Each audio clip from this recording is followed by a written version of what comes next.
বাচ্চা হারুন ঘুম থেকে জাগনা হয়ে দেখতেছে আমি বিছানার মধ্যে শুয়ে আছি, মা জবেদাও বিছানার মধ্যে শুয়ে আছে। বাচ্চা হারুন ঝাঁপ দিয়ে উঠে মা জবেদার কাছে যা বলতেছে, জবেদারে তুমি আমাকে সন্ধান দাও, ওই পাগল কোথায় আছে, আমি ওই পাগলের থেকে একটা বেহেশতের টিকিট কিনবো। ও বাচ্চা হারুন কয়, জবেদা আজ থেকে আমি রাজপ্রাসাদ ছাড়লাম, রুম শহর ত্যাগ করলাম, ওই পাগলের সন্ধান না পাওয়া পর্যন্ত আমি বাদশা হারুন আর এবার রুম শহরে কখনো ফিরব না। তাই বাচ্চা হারুন রে, ওরে নগদ লক্ষ টাকা নিয়ে বাচ্চা হারুন সকালবেলা বের হলো, কয় পাগলের সন্ধান না পাওয়া পর্যন্ত আমি আর রুম শহরে ফিরব না। পাগল খুঁজতেছে, পাগল পায় না, তামানটা দিন পাগল খুঁজতে খুঁজতে এবার পেরেশান হয়ে গেল। দেখে ঠিক আসরের সময় এমন একটা জঙ্গলের মধ্যে পাগল বেটা সিজদায় পড়ে আল্লাহর কাছে ভাই ফরিয়াদ জানাইতাছে গো, সবারে জানাই বলতে কথা হৃদয় ফাটে সবার ভিতরে, নয়নে লাগে দারে আর তারে কি আর ভুলিতে না পায়।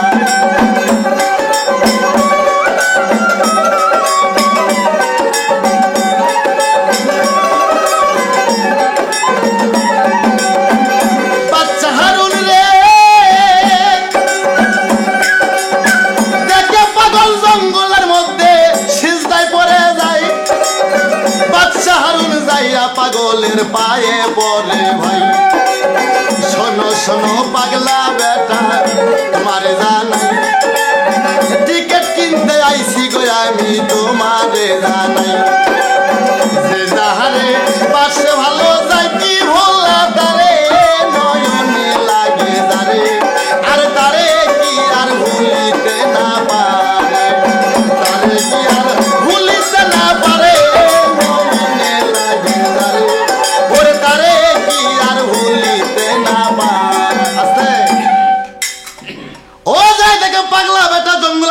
পাগলার পরনে একটা বিষ নেংটি, হাত পায়ের রাস্তাগুলো কোদালের মতন, দাড়ি মোজগুলো পাটের হাপালের মতন, পাগলের চুলগুলো ছিল কোমর পর্যন্ত, সমস্ত চুলগুলো জটা, পাগলের হাত পায়ের রাস্তাগুলো কোদালের মতন।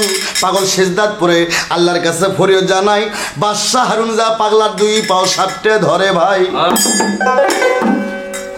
ও বাচ্চা হারুন কয়, বাবা পাগল আমি রুমের বাদশা হারুন, এই যে আমি লক্ষ টাকা নগদ নিয়ে আসছি, আমাকে একটা বেহেশতের টিকিট দাও। পাগলা কয়, এ হারুন তোর যে টিকিট পাবি না। বলে কেন? বলে যে কোনো পাগলেরা, যে কোনো আল্লাহর ওলিরা 1 যুগ 12 বছর সাধনা করার পর একটাই মাত্র টিকিট পায়, সেই টিকিটটা আমি বিক্রি করে দিয়ে দিছি, আর কোনো বাড়তি টিকিট আমার কাছে নাই। এই বাচ্চা হারুন, এই পৃথিবীতে যত আল্লাহর ওলি আউলিয়া আছে, গাউস কুতুব আছে, যত পাগল আছে, যারা আল্লাহর ওলি, তারা 1 যুগ 12 বছর সাধনা করে একটাই মাত্র টিকিট পায়, আর আমি পাগলা 1 যুগ 12 বছর সাধন করে একটাই মাত্র আমি টিকিট পাইছিলাম, আর সেই টিকিটটা আমি তোর স্ত্রী জবেদার কাছে বিক্রি করে দিয়েছি, আমার কাছে আর কোনো টিকিট নাই। বাচ্চা হারুন পাওখানা ঘরে সাপকিয়া, টিকিট না দিলে পাও ছাড়ব না তোমারে। বাবা আমাকে টিকিট দিতে হবে। ও তখন পাগল কয়, এই বাচ্চা হারুন আমার পা ছেড়ে দে, আমার পা ছেড়ে দে, তুই যত বড় বাচ্চা আমার পা ধরে কান্দে, আমার কাছে কোনো টিকিট নাই। 1 যুগ 12 বছর সাধন করার পর আল্লাহ আমাকে একটাই টিকিট দিছিল, আমি বিক্রি করে দিছি। তাই ওরা তখন হারুন কয়, বাবা পাগল যদি বেহেশতের টিকিট তুমি আমাকে না দাও, তাহলে তুমি আমাকে একটা সন্তান দাও, তুমি আমাকে একটা সন্তান দাও। তাই আমি বাংলাদেশের মানুষকে বলতে চাই, আল্লাহ কিন্তু সবই বান্দাবান্দিক দেয়, আল্লাহ সর্বশক্তিমান, কিন্তু আল্লাহ সরাসরি দেয় না। আল্লাহর থেকে কিছু নিতে গেলে এই পৃথিবীতে আপনাকে ভায়া খুঁজতে হবে। ভাই ভায়া মানে আপনি কারো কাছ থেকে আপনাকে চাইতে হবে, কাকে ওসিলা করে, সে ওসিলা আল্লাহ গ্রহণ করে আল্লাহ ওখান থেকে দেয়, সরাসরি আল্লাহ কাউকে দেয় না। আমরা নবী রসুল করে আল্লাহকে পাই। আর নবীকে পাইতে গেলে এই পৃথিবীতে যে কোনো পাগলকে ওসিলা করতে হবে, পীর মুর্শিদকে ওসিলা করতে হবে। ওসিলা ছাড়া আল্লাহ পাক কোনো জিনিস দেয় না। আল্লাহ বলছে আমার থেকে নিতে গেলে আগে ওসিলা ধরতে হবে। তাই বাদশা হারুন বলতেছে, পাগল তুমি আমাকে একটা সন্তান দাও। পাগল বলতেছে, আমি সন্তান দেওয়ার কে? সন্তান তো সেই দেয়। ও বাচ্চা হারুন কয়, না পাগলা বাবা তুমি সন্তান দেবা। ও পাগল কয়, বাচ্চা হারুন আমি সন্তান দেওয়ার কেউ না। বাচ্চা হারুন কয়, বাবা গো তুমি পাগল হচ্ছে ওসিলা, তুমি পাগলা যদি কিছু চাও। সারা পৃথিবীতে সাধারণ মানুষ লক্ষ লক্ষ মানুষ আল্লাহ থেকে যা চাবে আল্লাহ নাও দিতে পারে, কিন্তু একটা পাগলা যদি আল্লাহর কাছে ফরিয়াদ জানায় আল্লাহ সঙ্গে সঙ্গে দিতে বাধ্য হয়। বাবা পাগলা তুমি সন্তান দেবে, তোমার ওসিলায় তোমার আল্লাহ আমাকে সন্তান দেবে। এই কথা কোর সঙ্গে সঙ্গে পাগল সিজদাত পড়ে যায়। বাল্লাহি মাবুদ আমি বাচ্চা হারুনকে কি করব?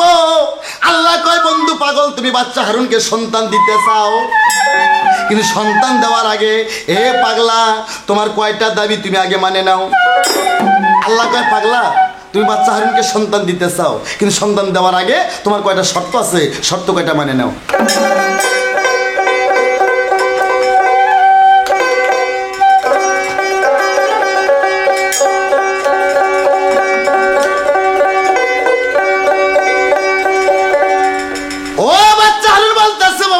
সন্তান দিতে হবে। ওরে তখন বাচ্চা হারুন বলতেছে, বাবা সন্তান দিতে হবে। পাগলা কয়, আমি সন্তান দেব, কিন্তু সন্তান দেওয়ার আগে কয়েকখানা শর্ত আছে। বাচ্চা হারুন কয়, বাবা খালি কয়েকখানা শর্ত কেন? আপনার সমস্ত শর্ত আমি মানে নেব, তবু আমি একটা সন্তান চাই, তবু আমি হাট কুরুয়া নাম ঘুষাতে চাই।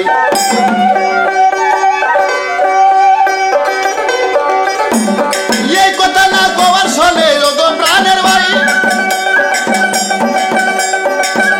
আরে পাগল বেটা জিজ্ঞেস করে সবারে জানাই, আরে শোনো শোনো বাচ্চা হারুন তোমারে দেই কইয়া, ছেলে সন্তান দেব আমি তোমার ঘরে যাইয়া, কিন্তু আমার তিনটা শর্ত আছে গো।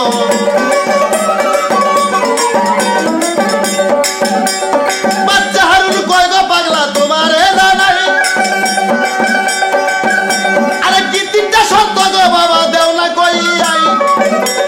পাগলা বলে, ওরে হারুন তোমারে জানাই, তোর ছেলের নাম রাখবি আমি বলবো তাই। আরে আমার কথা শুনলে হবে গো, আরে যা করিবে কি বিড়ি আশাই গো। হারুন তোর একটা ছেলে সন্তান হবে, কিন্তু তোর একটা ছেলে সন্তান হবে, তার নাম রাখতে হবে ফারুক, তার নাম রাখতে হবে ফারুক। আর তার যখন 3 বছর বয়স হবে, 12 বছর পর্যন্ত আমাকে তোর আশপাশার থেকে রাজখানা আমাকে জঙ্গলে উবে নিয়ে এসে খাওয়াতে হবে। বাবা কি বললেন? বলে হ্যাঁ, তোর যে ছেলে সন্তান হবে তার নাম রাখতে হবে ফারুক। আর তার 3 বছর যখন বয়স হবে, 3 বছর থেকে 12 বছর পর্যন্ত তোর রাজপ্রসাদ খানা, তোর রাজকীয় খানা আমাকে 12 বছর পর্যন্ত তোর ছেলে আমাকে খানা উবে নিয়ে এসে জঙ্গলায় খাওয়াবে। ও তখন হারুন বলতেছে, বাবা আপনার শর্তে আমি রাজি, আপনার শর্তে আমি রাজি। ওরে তখন পাগলা বেটা একটা ফুল দিল, ফুলখানা হারুনের হাতে দিয়ে কয়, হারুন রে এই ফুলখানা আজকে ফজরের নামাজ পড়ার পর তোর স্ত্রী জবেদাকে ফুলখানা তুই বাটে খাওয়াবি। পাগল বেটার কথা শুনে ফুলখানা নিয়ে বাচ্চা হারুন আস্তে আস্তে রুম শহরে যায়। এদিকে পাগলের মনে পাগল জঙ্গল মুখে চলে যায়। বাচ্চা হারুনের স্ত্রী কয়, স্বামী গো আপনি কি পাগলের দেখা পেয়েছেন? বলে পেয়েছি। বলে আপনি কি টিকিট পাইছেন? বলে না টিকিট পাই নাই, তবে আমি একটা ফুল পেয়েছি। এই জমিদা আজকে ফজরের নামাজ শেষ করে ফুলখানা তুমি বাটে খাইবা। মা জবেদা ফজরের নামাজ শেষ কইরা ফুলখানা বাটে যখন মা জবেদা খাইলেন, আল্লাহর হুকুমে মা জবেদা সেদিন থেকে গর্ভধারী হলেন। ও যখন 3 মাস হয়ে গেলেন, গোটাল রুম শহরের মানুষ জানাজানি হয়ে যায়। রুমের বাদশাহ হারুনের স্ত্রী গর্ভবতী, হাট করে নাম ঘুষে যাচ্ছে। বাদশাহ হারুন আনন্দে সমস্ত রুমের মানুষকে দাওয়াত করে খানা খাওয়াচ্ছে। ওরে 10 মাস 10 দিন যখন মা জবেদার পূরণ হয়ে যায়, 10 মাস 10 দিন যখন মা জবেদার পূরণ হয়ে যায়, মা জবেদা প্রসাব করলো। প্রসাবের যে কেমন যন্ত্রণা, এই পৃথিবীতে প্রসাবের যন্ত্রণা একমাত্র দুকুনি মা ছাড়া কেউ জানে না। এই জন্য মায়ের মনে যদি কেউ কষ্ট দেয়, সারা জিন্দেগি ইবাদত করলে আর ইবাদত আল্লাহর দরবারে কবুল হবেন না। আর ইবাদত যদি একটু কম হয়, যদি দুখুনি মায়ের হক আদায় করে, আল্লাহ তাতেই সন্তুষ্ট। কিন্তু মায়ের মনে দুঃখ দিয়ে কারো ইবাদত পৃথিবীতে কবুল হবে না। ও প্রসাদতা মা জবিদার সোনার শরীর কালা হয়ে যায়। আসসালাতু খায়রুল মিনান না যখন পড়ে গেলেন, সঙ্গে সঙ্গে মা জবেদা পৃথিবীতে প্রসাব করলেন। মা জবেদার সন্তান নামখানা রাখলেন মোহাম্মদ ফারুক ইসলাম। মোহাম্মদ ফারুক মিয়া নাম রাখলেন। বাদশা হারুন আবার আনন্দিত হয়ে গোটাল রুম শহরে মানুষকে খানা দানা খাওয়াইতেছে। ডাক ডাক করতে করতে ও ফারুক মিয়ার বয়স খানা 3 বছর হয়ে যাচ্ছে। আরে 3 পাগলের কথা বলতে আমার মাথা ঘুরে যায়। এই দুনিয়াটা একটা পাগলা গারদ ভাই, কারো জানা নাই। 3 পাগলের কথা বলতে আমার মাথা ঘুরে যায়। এই দুনিয়াটা একটা পাগলার গারদ, সবারে জানাই। আরে আল্লাহ পাগল নবীর জন্য, নবী পাগল আল্লাহর। আদম পাগল হাওয়ার জন্য, হাওয়া পাগল আল্লাহর। উম্মত পাগল নবীর জন্য, নবী পাগল উম্মতের। বাবা পাগল মায়ের জন্য, মা পাগল বাবার জন্য। সন্তান পাগল মায়ের জন্য, মা পাগল সন্তানের জন্য। এই পৃথিবীতে সবাই পাগল। পাগল ছাড়া পৃথিবীতে আর কিচ্ছু নাই। কিন্তু টাকার পাগল হওয়া যাবে না, জমির পাগল হওয়া যাবে না। আল্লাহর পাগল হতে হবে, আশিকে রসুলের পাগল হতে হবে। পাগলের জন্য দুনিয়াদারিটা আজও পৃথিবীতে আছে। তার কারণ পাগল ছাড়া পৃথিবীতে আর কিছু নাই। ও ফারুক মিয়ার যখন 3 বছর বয়স হয়, বাচ্চা হারুন রে রাজকি খানা টেবিনকের বাটিত করে ফারুকের হাতে দেয়। ফারুকের হাত ধরে ধরে আস্তে আস্তে ফারুক মিয়াকে জঙ্গলে নিয়ে যাচ্ছে ভাই। ওরে বাচ্চা হারুন কি করিল গো,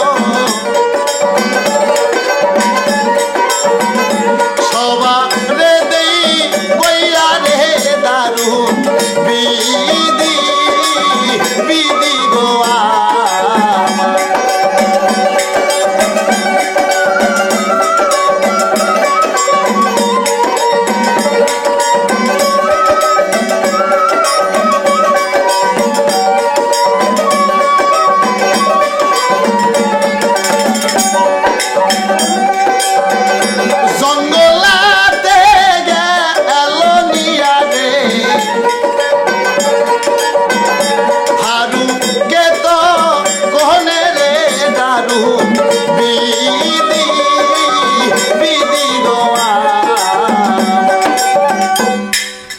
ফারুকের হাত ধরে নিয়ে যাইতেছে পাগলের কাছে।